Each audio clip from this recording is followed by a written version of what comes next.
Hello, students. Hi, how are you?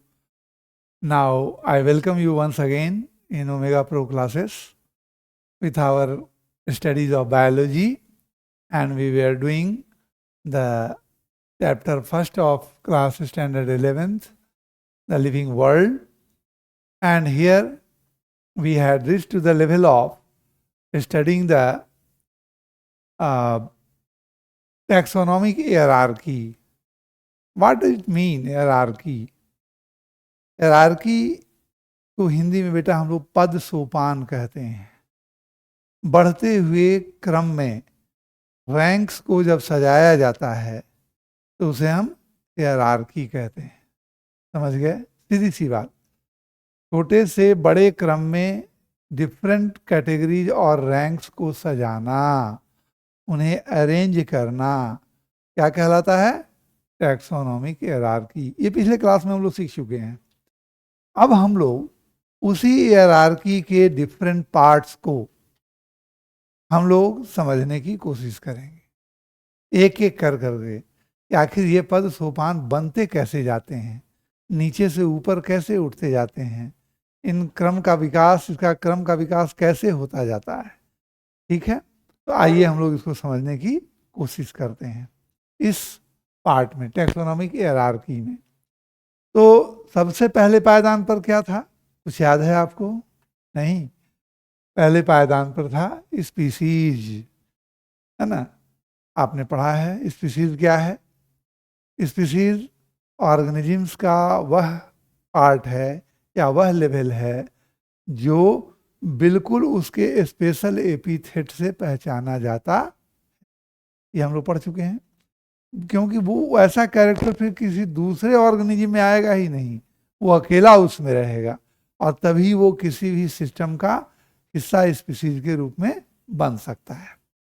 ठीक, तो आइए हम लोग देखते हैं कि वो स्पीसीज आखिर कहते किसको हैं, उसकी डिफिनीशन क्या होगी, परिभाषा क्या होगी। अगर कोई पूछ देता है व्हाट इज स्पीसीज, तो आपका जवाब क्या होगा? तो जवाब होना चाहिए species are the organisms of the same kind capable of interbreeding with fertile of springs are known as species. Species organisms of the same kind को कहते हैं ऐसा ऑर्गेनिज्म को 100% एक ही तरह के कैरेक्टर को रखता है।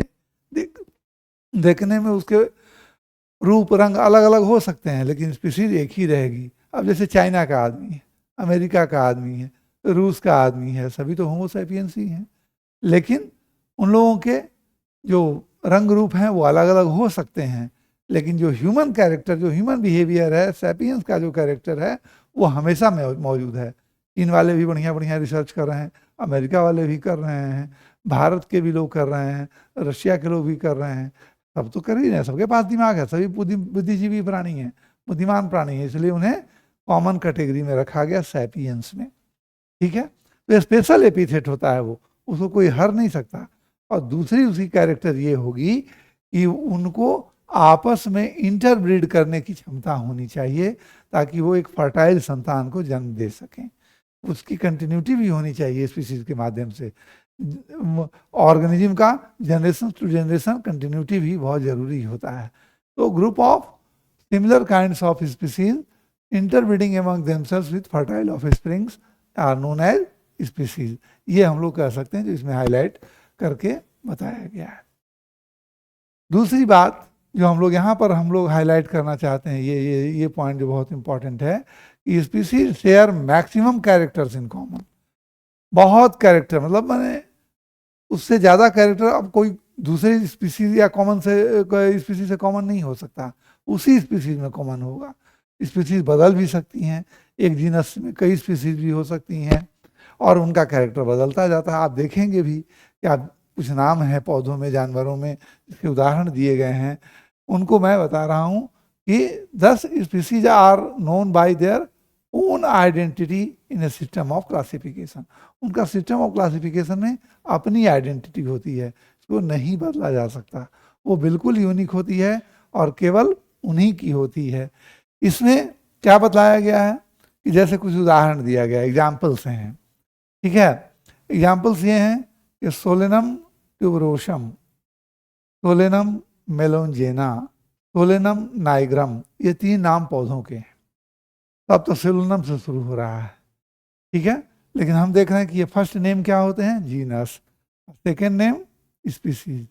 अब ये जो स्पीसीज हैं कॉमन जीनस को बिलोंग करते हुए भी अलग अलग हैं और सबकी पहचान भी अलग है ना। वैसा यूनिक कैरेक्टर दूसरे में नहीं पाया जाता। सोलेनम होते हुए भी पोटैटो ब्रिंजल की तरह नहीं हो सकता है, और ब्रिंजल मकोई की तरह नहीं होगा, बेरी की तरह नहीं होगा, जिसे रसभरी कहते हैं हम लोग, उसकी तरह नहीं होगा, ठीक है। तो सबकी अपनी अपनी कैरेक्टर है जिसके द्वारा उसको पहचाना जाता है। उसका स्वाद अलग है, उसका रंग रूप अलग है, लेकिन वो कॉमन अपने आप में है, स्पीसीज में ही है। जीनस में कॉमन होने की कोई उसकी सेंस नहीं होती है। उनकी पहचान बिल्कुल अपने ढंग की हो जाती है, वो अपने ढंग से बिल्कुल अलग होते हैं। ठीक उसी प्रकार से कुछ एनिमल्स में भी उदाहरण है, जैसे आप यहाँ देख रहे हैं। एनिमल्स में जो आपको एग्जाम्पल दिखलाया गया है वो है पैंथेरा लियो। पैंथेरा लियो किसका है, ये लायन का है। पैंथेरा टाइग्रिस, पैंथेरा पार्डस, सभी पैंथेरा हैं, लेकिन लियो अर्थात लायन, टाइग्रिस यानी टाइगर, पार्डस यानी लेपर्ड, ये सभी एक दूसरे से बिल्कुल अलग हैं तो सभी बड़े कैट्स, सभी बड़े शिकारी हैं, है ना, बहुत अच्छे शिकारी हैं ये सब, कुशलतापूर्वक किसी भी बड़े से बड़े मैमल्स को मार डालते हैं, ठीक है, और उसका शिकार करके खाते हैं। लेकिन सबों के कैरेक्टर्स ऐसे हैं, उन्हें देख करके ही आप पहचान सकते ये शेर है, चाहे इसको टाइगर कहा जाता है, इसको तेंदुआ कहा जाता है, देख करके ही आप समझ जाएंगे, है ना। अर्थात तो एक स्पीसीज अगर है तो उसकी मैक्सिमम कैरेक्टर कॉमन होगी, चाहे वो तेंदुआ इंडिया के जंगलों का हो या अफ्रीका के जंगलों का हो या अमेजन के जंगलों का हो, कहीं का हो, वो सभी एक ही तरह का बिहेवियर करेंगे। उनमें भी ट्री क्लाइंबिंग कैपेसिटी होगी। टाइगर भी, चाहे रॉयल बंगाल टाइगर हो या दूसरा कोई टाइगर हो, बाली जावा सुमात्रा का टाइगर हो, वो सभी एक तरह के दिखेंगे। और शेर भी पूरी दुनिया में लायन के रूप में अलग ही पहचाना जाता है। तो इसकी पहचान बिल्कुल अपने ढंग की होगी, वो किसी से मैच नहीं करेगा। तो जब बिल्कुल अलग ढंग की होती है, देखिए इस पर जीनस सब में कॉमन है, जैसे यहाँ पर कॉमन जीनस सोलेनम में था, ठीक उसी तरीके से एनिमल्स में पैंथेरा में लियो, टाइग्रिस और पार्डस की कैरेक्टर अपनी है, यूनिक है, इसलिए उसे स्पीसीज कहा जाता है, ठीक है। तो ये हम लोगों ने देखा कि एक स्पीसीज जो है सेम काइंड्स ऑफ ऑर्गेनिजम्स हैं, capable of interbreeding with fertile offsprings, है ना, and they share maximum characters in common. More than one species can belong to a genus. Thus, species are known by their own identity in a system of classification, जो आपके note में दर्शा रहा है, ठीक है। देख रहे हैं ये सब डिफरेंट हैं, ये सारे स्पीसीज जो हैं डिफरेंट हैं, यहाँ भी सारे स्पीसीज सारे डिफरेंट हैं, है ना। तो इस तरह से हम पाते हैं कि स्पीसीज टैक्सोनॉमिक हायरार्की की सबसे लोवेस्ट कैटेगरी को फॉर्म करता है, अपनी यूनिक फीचर के कारण, अपनी ओन आइडेंटिटी के कारण।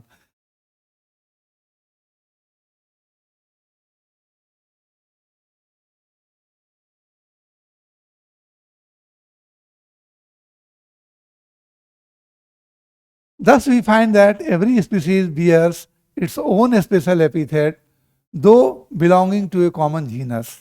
ये हम लोगों ने अभी अभी देखा। अब दूसरे पायदान पर आता है जीनस। जीनस क्या है भाई? They form the studies above, from the studies above we have that groups of similar kinds of species form a genus. अर्थात जितने भी डिफरेंट काइंड्स ऑफ स्पीसीज हैं, they may form a common genus.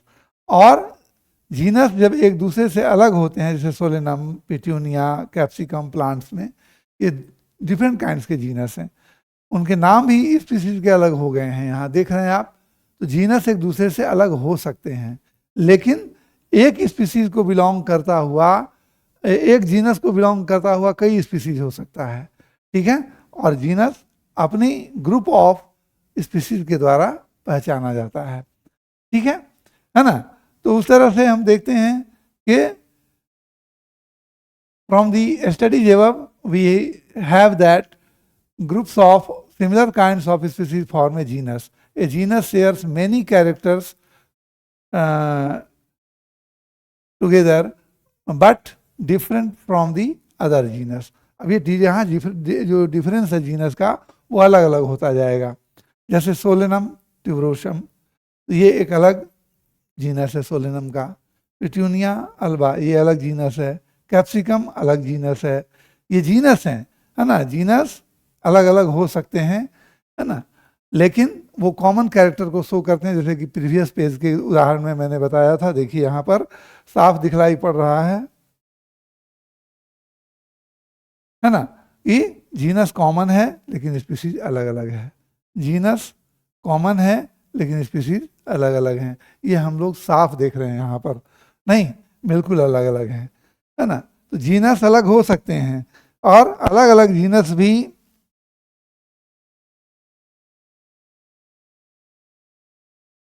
अलग अलग genus भी form होते हैं, है ना. ऐसा नहीं है कि एक बड़ी बड़ी फैमिली है तो उसमें जीनस कॉमन हो जाएंगे, नहीं. कई जीनस मिल करके भी एक ग्रुप बनाते हैं. जैसे पैंथेरा और फेलिस, यहाँ पर अलग अलग जीनस हैं लेकिन ये सभी एनिमल्स के ग्रुप को बनाते हैं और अपनी अपनी स्पीसीज के साथ अपनी अलग आइडेंटिटी भी बनाते हैं. ठीक है, तो आइए हम लोग पढ़ते हैं फैमिली ना. नेक्स्ट पायदान पर क्या आता है? फैमिली. फैमिली क्या करती है भाई?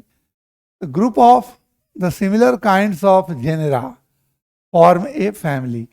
A genera, the genera in a family share several characters in common and form a higher taxon in a system of classification. नहीं, अभी हमने देखा अभी तुरंत प्रीवियस पेज में कि सोलेनम, पिट्यूनिया, कैप्सिकम ये अलग अलग जीनस हैं, उनकी अपनी अपनी स्पीसीज भी अलग अलग है, लेकिन डिफरेंट जीनस होते हुए भी इनके बहुत सारे कैरेक्टर्स आपस में कॉमन होते हैं. सोलेनम का भी अलग है, पिट्यूनिया का भी कैरेक्टर अलग है, कैप्सिकम का भी कैरेक्टर अलग है. कैप्सिकम कहते हैं मिर्चा को, है ना, तो ये भी अलग है. और ये सभी कॉमन फैमिली सोलेनेसी को बिलोंग करते हैं. यहाँ पर फैमिली सोलेनेसी है, सोलेनेसी को बिलोंग करते हैं. ठीक है. उसी प्रकार से एनिमल्स में भी ग्रुप हैं, जैसे पैंथेरा, फेलिस, है ना. हमने देखा उसमें कि फेलिस डोमेस्टिकस बिल्ली को कहते हैं, पैंथेरा बाघ या टाइगर वाले ग्रुप को कहते हैं. ठीक है, दोनों की फैमिली एक ही है ना. इसीलिए बिल्ली को बाघ का मौसी कहा जाता है. ठीक है ना. हाँ, belong to a common family that is Felidae. ठीक है ना. बिल्ली बिल्कुल माने बाघ के तरह का सारा कैरेक्टर रखती है, लेकिन छोटी होती है बेचारी, थोड़ी डरपोक होती है, इसलिए हमारे घर में रहती है, डोमेस्टिकस है वो. तो इस तरह से एनिमल्स जो हैं वो एक कॉमन फैमिली का निर्माण करते हैं, है ना. और प्लांट्स में भी कुछ जीनस मिल करके एक कॉमन फैमिली का निर्माण करते हैं. तो एक अलग हायर रैंक बनता है स्पीसीज, जीनस और फैमिली. ये तीसरे हायरार्किकल रैंक पर आता है. एक फैमिली में बहुत सारे सदस्यों के गुण एक दूसरे से मिलते हैं, है ना. कुछ कुछ कैरेक्टर मामा से भी मिलता है, चाचा से भी मिलता है, बुआ से भी मिलने लगता है. ये सब कैरेक्टर फैमिली के कैरेक्टर्स होते हैं, वो कैरेक्टर रहेंगे ही रहेंगे. हालांकि हम लोग के ऐसे रिश्ते में सबका स्पीसीज एक ही होता है, घबराना मत, बदल मत जाना कि सर वो तो फैमिली अलग हो जाएगी फिर जीनस उसका अलग हो जाएगा. नहीं, फैमिली कॉमन है. ठीक है. तो ये थर्ड रैंक पर आता है फैमिली, है ना, in the taxonomic hierarchical system. और चौथे पर आता है ऑर्डर. चौथे पर क्या आता है? ऑर्डर. ऑर्डर क्या है? यह नेक्स्ट हायर कैटेगरी है किसी भी सिस्टम ऑफ क्लासिफिकेशन का. इसमें जो है groups of similar families sharing common characters are known as order या दे फॉर्म ऑर्डर, है ना. ये थोड़ा और हायर रैंक हो जाता है. सेम काइंड्स के फैमिलीज को अगर एक साथ ले आया जाए तो वो क्या बना देते हैं? ऑर्डर, है ना. उसे क्या कहते हैं हम लोग? ऑर्डर. वो सरकारी ऑर्डर वाला बात नहीं, आदेश नहीं है ये, है ना. ये कॉमन ऑर्डर बनाते हैं इन्हें रैंक और सिस्टम ऑफ क्लासिफिकेशन. जैसे प्लांट्स में हम उदाहरण देते हैं, फैमिली सोलेनेसी है, एक फैमिली है, और फैमिली कॉन्वोल्वुलेसी है, ये दूसरी फैमिली है. अब ये दोनों फैमिली मिल कर करके एक कॉमन ऑर्डर पॉलीमोनियल्स को बिलोंग करते हैं. ये पॉलीमोनियल्स है, एक ऑर्डर है, प्लांट का ऑर्डर है ना. पॉलीमोनियल्स को बिलोंग करते हैं. ठीक है. यहाँ पर ये देख रहे हैं हम लोग फिर एनिमल्स में भी उदाहरण इसी तरह की हैं। एक फैमिली है फेलिडी, जैसे आपने देखा बाघ और बिल्ली की फैमिली एक है, लेकिन कुत्ते, लोमड़ी और भेड़िए की फैमिली अलग होती है। उस फैमिली का नाम क्या होता है? कैनिडी। कैनाइन जिसके बड़े बड़े होते हैं और लंबे लंबे होते हैं, बड़े नुकीले और घातक होते हैं, तो उसको हम लोग कैनिडी फैमिली अर्थात डॉग फैमिली को कहते हैं। तो कैट फैमिली और डॉग फैमिली दोनों में कुछ कैरेक्टर तो ऐसा है जो सिमिलर है। क्या है बताइए? ऑर्डर कार्निवोरा, नाम बता रहा है, मतलब दोनों कार्निवोरस हैं, ये बिना शिकार किए मांस खाए नहीं रह सकते हैं। ठीक है, तो ये एक कॉमन ऑर्डर का निर्माण करते हैं, कार्निवोरा। ठीक है ना? तो इस तरह से प्लांट्स, एनिमल्स, सबों में फैमिलीज के ग्रुप्स को हम क्या कहते हैं? फैमिलीज के ग्रुप्स को हम लोग कहते हैं ऑर्डर। ठीक है, तो यहां पर हम लोगों ने 4 प्रकार के हायरार्कियल सिस्टम को देखा। कौन कौन? स्पीसीज, दूसरा जीनस, तीसरा फैमिली, चौथा ऑर्डर, पांचवा कौन होगा इसका? नेक्स्ट आप बताएं अगर आपको याद है तो। ऑर्डर के बाद आता है क्लास, उसके बाद आता है फाइलम या डिवीजन, और उसके बाद आता है किंगडम। बेटा अगले क्लास में हम लोग इसको देखने की कोशिश करेंगे, समझने की कोशिश करेंगे कि ये बाकी 3 पायदान कैसे बनते हैं, और फिर कुछ एग्जाम्पल देकर के हम लोग सीखने की कोशिश करेंगे कि सिस्टम ऑफ क्लासिफिकेशन को किस तरह से लिखा जाता है ना। जैसे मान ले मैंने आपको एक क्वेश्चन दे दिया कि क्लासीफाई ब्रिंजल, तो आप कैसे उसको लिखेंगे, ये मैं आपकी प्रैक्टिस करवाऊंगा, क्लास में करवाऊंगा, और क्लास में ही सीखने का मौका दूंगा। सारे बच्चे कर करके उसको दिखलाएंगे। ठीक है? Okay, thank you, wait for the next class, keep it up.